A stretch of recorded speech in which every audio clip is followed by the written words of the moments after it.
A primeira coisa que Wade Coulter viu não foi o sangue. Foi o medo.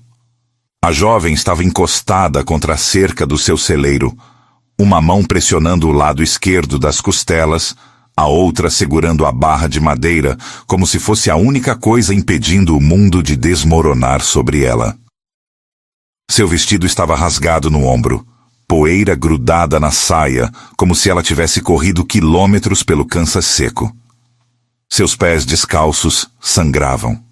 Seu cabelo castanho caía sobre os olhos, mas não escondia o olhar. Aquele olhar que dizia que ela havia visto coisas que ninguém deveria ver. O sol da tarde batia forte nas suas costas, e Wade podia ver o tremor nos ombros dela. Não de frio, de esgotamento puro. Wade largou o balde de água que carregava. Parou a 3 passos dela, as mãos abertas à vista, como faria com um animal assustado. Senhorita, ele disse, mantendo a voz baixa e calma. Você está machucada. Ela não respondeu logo. Apenas olhou para ele com aquela desconfiança crua que vem de ser traída muitas vezes. Depois engoliu em seco e falou, a voz rouca e quebrada. Eu preciso de ajuda, mas não me toque aqui. Ela pressionou a mão contra o lado esquerdo das costelas, os dedos tremendo. Por favor, não me toque aí. Wade franziu a testa. Aquilo não era apenas uma ferida dolorida. Aquilo era um pedido carregado de pânico. O tipo de pedido que uma pessoa faz quando sabe que algo pode ser descoberto. Tudo bem, Wade disse devagar. Não vou tocar onde você não quer. Mas preciso levar você para dentro e ver o que pode ser feito. Você consegue andar? Ela assentiu. Mas quando tentou dar o primeiro passo, os joelhos cederam. Wade se moveu rápido, mas parou antes de tocá-la. Vou te segurar pelo braço, ele disse. Só isso. Você me avisa se eu machucar. Ela deixou que ele a segurasse e juntos atravessaram a porta da pequena casa de madeira que Wade chamava de lar há 10 anos. Dentro, o ar estava mais fresco. A casa era simples. Uma mesa, 2 cadeiras, um fogão a lenha e uma cama no canto. Wade ajudou a jovem a sentar na cadeira mais próxima da janela, onde a luz ainda entrava. Ela se encolheu imediatamente, abraçando o próprio corpo como se tentasse se proteger de algo invisível. Wade acendeu o lampião e pegou um pano limpo e uma bacia com água. Vou limpar esses cortes nos seus pés, ele disse. Se doer, você me diz. Ela não falou nada. Apenas observou enquanto Wade se ajoelhava no chão de madeira e começava a lavar os pés dela com cuidado. Suas mãos eram ásperas de anos trabalhando a terra, mas ele tinha um toque surpreendentemente gentil. Quando terminou, ele olhou para ela e percebeu que ela estava chorando, não soluçando, apenas lágrimas silenciosas escorrendo pelo rosto sujo. Como você se chama? Wade perguntou. Clara, ela sussurrou. Clara Bennett. Wade Coulter, ele respondeu. E você está segura aqui, Clara. Ninguém vai te machucar nessa casa. Você tem minha palavra. Clara olhou para ele como se estivesse tentando decidir se podia acreditar nisso. Então, finalmente, ela falou. Eu fugi. Ele vai vir atrás de mim. E quando vier, ele vai matar qualquer um que estiver no caminho. Wade sentou na outra cadeira e cruzou os braços. Quem é ele? Marcus Brennan, Clara disse, e a forma como ela pronunciou o nome fez parecer que estava cuspindo veneno. Ele é dono de metade de Wichita. Comerciante de gado, emprestador de dinheiro e outras coisas que as pessoas preferem não falar em voz alta. Meu pai devia dinheiro a ele. Quando o papai morreu, Marcos disse que eu era parte do pagamento. Wade sentiu o estômago revirar. E você fugiu? 3 dias atrás, Clara disse, roubei um cavalo e corri. Ele morreu a uns 5 quilômetros daqui. Cavalguei ele até o fim. Depois vim andando. Wade balançou a cabeça, processando. Então voltou ao assunto que ela tinha evitado. E o que você não quer que eu veja? O que tem no seu lado esquerdo? Clara ficou em silêncio. A respiração dela ficou mais rápida, os olhos desviando para a janela como se esperasse ver Marcos aparecer a qualquer momento. Se eu te mostrar, ela disse devagar, você vai entender porque ele nunca vai parar de me procurar. Wade esperou. Não pressionou. Apenas ficou ali, deixando que ela decidisse. Finalmente, Clara levantou a barra do vestido rasgado, revelando o lado esquerdo das costelas. E Wade viu. Não era apenas uma cicatriz. Era uma marca. Queimada a ferro. As iniciais MB gravadas na pele como se ela fosse gado. Wade sentiu a raiva subir como fogo na garganta. Ele tinha visto muitas coisas ruins em sua vida. Guerra, morte, homens fazendo coisas que não deveriam. Mas isso era diferente. Isso era crueldade deliberada. Ele fez isso com você, Wade disse, a voz tão baixa que parecia um rosnado.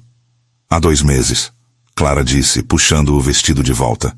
Ele disse que eu era propriedade dele agora. Disse que se eu fugisse, todo mundo saberia de quem eu era só de olhar. Wade ficou de pé e caminhou até a janela, olhando para fora, para o horizonte onde o sol começava a descer. Ele não falou por um longo momento. Apenas respirou fundo, tentando controlar a fúria que queimava dentro dele. Você não vai voltar para ele, Wade disse finalmente. Eu não ligo quem esse homem acha que é. Você fica aqui até a gente descobrir o que fazer. Clara balançou a cabeça. Você não entende. Ele tem homens, rastreadores. Ele vai encontrar o cavalo morto e seguir as pegadas até aqui. E quando chegar, ele vai te matar só para fazer questão. Então a gente se prepara, Wade disse, virando para olhar para ela. Você sabe atirar? Clara hesitou, depois balançou a cabeça. Meu pai me ensinou quando eu era pequena, mas faz tempo. Então vamos te relembrar, Wade disse. Amanhã de manhã a gente começa. Naquela noite, Wade fez Clara dormir na cama, enquanto ele ficou no chão com um cobertor. Ele não dormiu muito. Ficou olhando para o teto, pensando em Marcus Brennan, pensando na marca queimada na pele de Clara, pensando em como alguns homens acham que podem possuir outros seres humanos. Quando o sol nasceu, Wade já estava acordado, preparando café e bacon. Clara apareceu da cama, ainda assustada, mas com um pouco mais de cor no rosto. Eles comeram em silêncio, e depois Wade a levou para o campo aberto atrás da casa. Ele alinhou garrafas vazias na cerca e colocou sua pistola reserva nas mãos dela. Primeiro tiro sempre assusta, Wade disse. Depois fica mais fácil. Clara segurou a arma com as 2 mãos, mirou e puxou o gatilho. O tiro ressoou pelo Kansas vazio e a garrafa explodiu. Wade sorriu. Você não esqueceu tanto assim. Nos dias seguintes, Wade ensinou Clara tudo o que podia.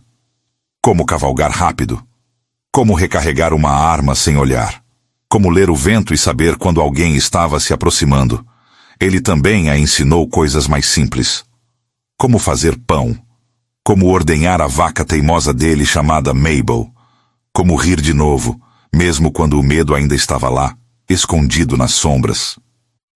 Uma tarde, enquanto eles trabalhavam consertando a cerca juntos, sob o calor brutal do Kansas, Clara parou e olhou para Wade.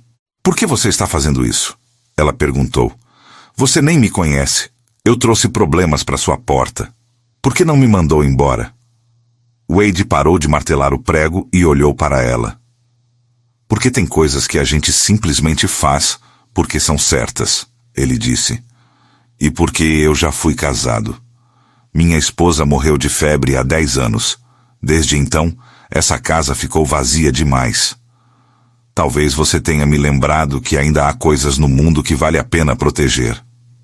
Clara sentiu algo se mexer no peito. Não era amor, ainda não. Era algo mais frágil, esperança.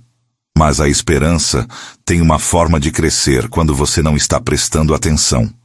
E enquanto o sol se punha e eles caminhavam de volta para a casa, Clara percebeu que pela primeira vez em anos, ela não estava olhando por cima do ombro. Ela estava olhando para frente. Mas a 80 quilômetros de distância, em Wichita, Marcus Brennan estava sentado em seu escritório, ouvindo o relatório de um dos seus rastreadores. Encontramos o cavalo morto, o homem disse, e pegadas levando para o sul. Ela foi a pé. Não pode ter ido muito longe. Marcus sorriu. Aquele sorriso frio que fazia até homens crescidos recuarem. Então vamos buscá-la, ele disse, e dessa vez, quando eu trouxer ela de volta, vou ter certeza de que ela nunca mais vai conseguir fugir. Foi uma manhã de quinta-feira quando Wade viu a poeira no horizonte. 3 cavaleiros, vindo rápido. Ele estava no celeiro quando percebeu e imediatamente correu para dentro da casa. Clara, ele disse, mantendo a voz calma mas urgente. Eles estão chegando. Clara ficou branca. Ela sabia quem eram. Não precisava perguntar. Wade pegou o rifle da parede e verificou a munição. Você fica dentro, ele disse. Tranca a porta. Não saia a menos que eu te chame. Wade, não, Clara disse, a voz tremendo. Você não pode enfrentar Marcus sozinho. Ele vai te matar. Talvez, Wade disse olhando para ela. Mas eu não vou deixar ele te levar. Não sem lutar. Antes que Clara pudesse responder, Wade saiu pela porta e ficou parado no meio do pátio, rifle na mão, esperando. Os 3 cavaleiros pararam a alguns metros de distância. O homem no meio desceu do cavalo devagar, ajeitando o chapéu. Marcus Brennan era alto, de ombros largos, com um bigode bem cuidado e olhos que pareciam pedra. Ele olhou para Wade com desprezo. Você deve ser o idiota que está escondendo minha propriedade, Marcus disse. Ela não é propriedade de ninguém, Wade respondeu a voz firme. Ela é uma pessoa, e ela não vai voltar com você. Marcus riu, um som seco e vazio. Você realmente acha que pode me parar? Eu tenho dinheiro, influência, e os 2 homens atrás de mim têm armas. O que você tem, fazendeiro? Um rifle velho e um pedaço de terra que não vale nada? Eu tenho princípios, Wade disse. Algo que você claramente nunca ouviu falar. A expressão de Marcus endureceu. Última chance.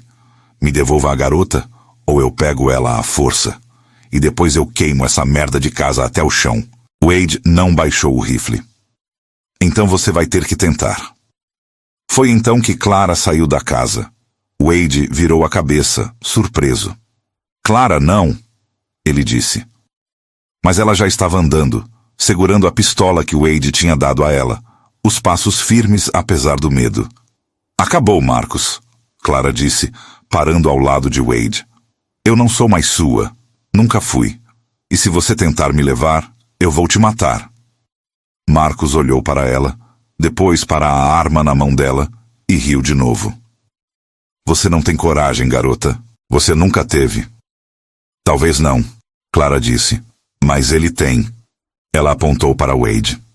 E se você dar um passo à frente, ele vai atirar. E eu vou atirar também. E talvez a gente morra. Mas você com certeza vai morrer primeiro. Por um momento, Marcus hesitou. Ele olhou para os 2 homens atrás dele, que de repente pareciam menos confiantes. Então ele olhou de volta para Clara e Wade e percebeu algo. Eles não estavam blefando. Marcus deu um passo para trás. Isso não acabou, ele disse, a voz cheia de raiva contida. Você me deve, garota, e eu sempre cobro minhas dívidas. A única coisa que eu te devo é um tiro, Clara disse. Agora sai da propriedade dele antes que eu pare de ser educada. Marcus montou no cavalo, mas antes de ir embora, ele olhou para Wade.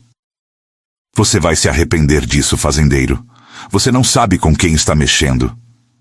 E você não sabe com quem está mexendo. Wade respondeu.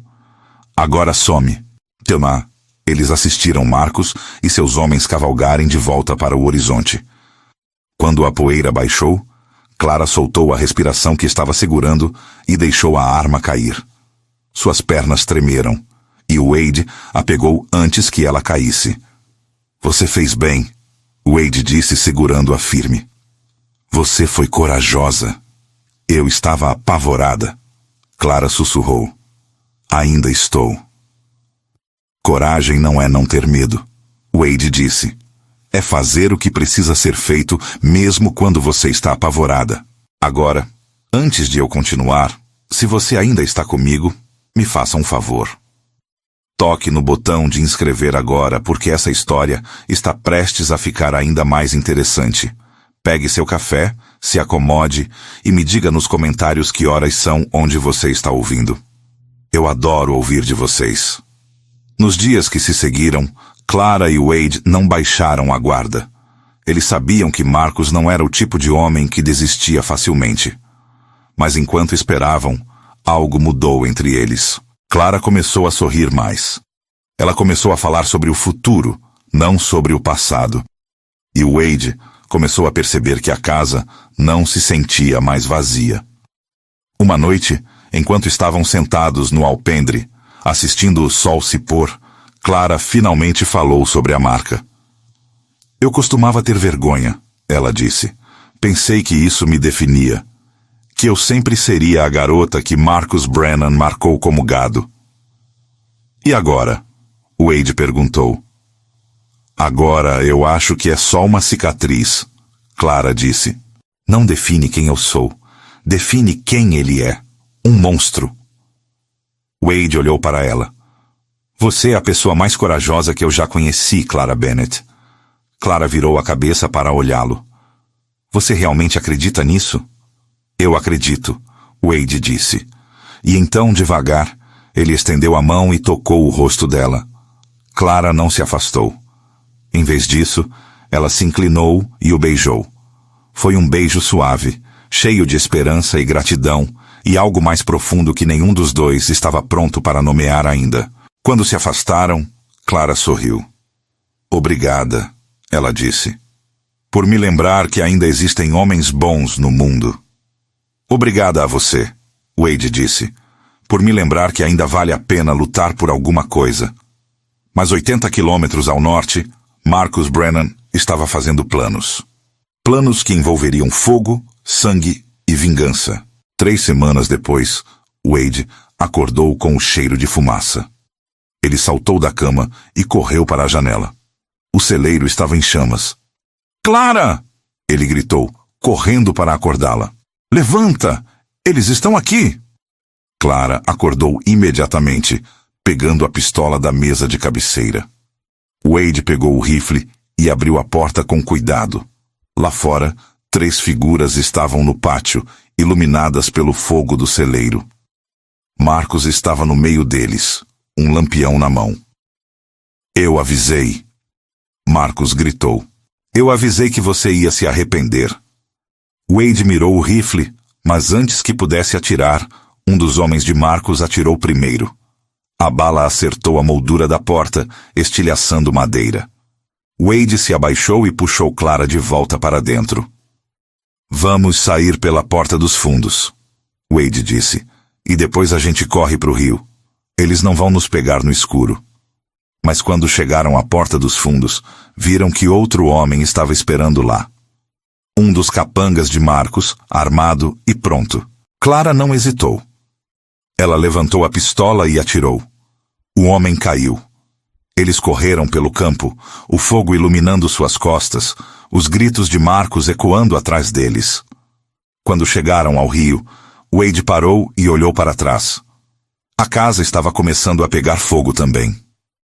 Tudo o que ele tinha construído nos últimos 10 anos estava sendo destruído. Mas quando olhou para Clara, ofegante ao seu lado, ele percebeu algo. A casa podia ser reconstruída. O que importava estava bem aqui, ao seu lado. Vamos para Dodge City, Wade disse. Vamos falar com o xerife. Marcus foi longe demais dessa vez. Clara assentiu. Você acha que eles vão fazer algo? Eles vão ter que fazer, Wade disse, porque eu não vou parar até que Marcus Brennan pague pelo que fez. Levaram 2 dias para chegar a Dodge City. Quando chegaram, foram direto ao escritório do xerife.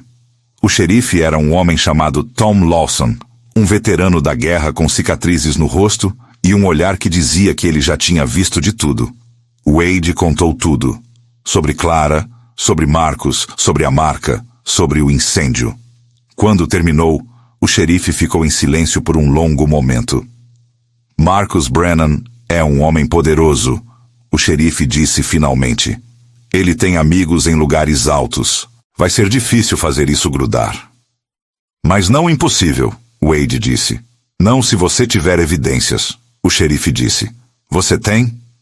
Clara respirou fundo. Então, devagar, ela levantou a camisa e mostrou a marca. O xerife olhou e sua expressão endureceu. Isso é suficiente, ele disse. Nenhum homem tem o direito de marcar outro ser humano como gado. Eu vou emitir um mandado de prisão. 2 dias depois, o xerife e mais 4 homens cavalgaram para Wichita. Wade e Clara ficaram em Dodge City, esperando. Foi a espera mais longa da vida de Clara. Ela ficava na janela do pequeno quarto que haviam alugado, olhando para a rua, esperando ver o xerife voltar. Finalmente, no 3º dia, eles voltaram. E com eles estava Marcus Brennan, algemado e furioso. Quando ele viu Clara, ele cuspiu no chão. Isso não acabou, ele gritou. Você vai pagar por isso, garota. Não, Clara disse, descendo as escadas e caminhando até ele. Você vai pagar por tudo que você fez, por cada mulher que você machucou, por cada vida que você destruiu. Marcus tentou se soltar, mas os deputados o seguraram firme. Eu sou um homem respeitado, ele gritou. Eu tenho direitos. Você tinha direitos, o xerife disse, até você decidir que era dono de pessoas. Agora você é apenas um criminoso. Eles levaram Marcus embora. Clara ficou parada na rua, assistindo-o desaparecer. Wade colocou a mão no ombro dela. Acabou, ele disse. Realmente acabou dessa vez. Clara virou e olhou para ele. O que a gente faz agora? Wade sorriu. A gente reconstrói. A gente começa de novo. Juntos. Clara assentiu. E pela primeira vez em muito tempo, ela se sentiu livre.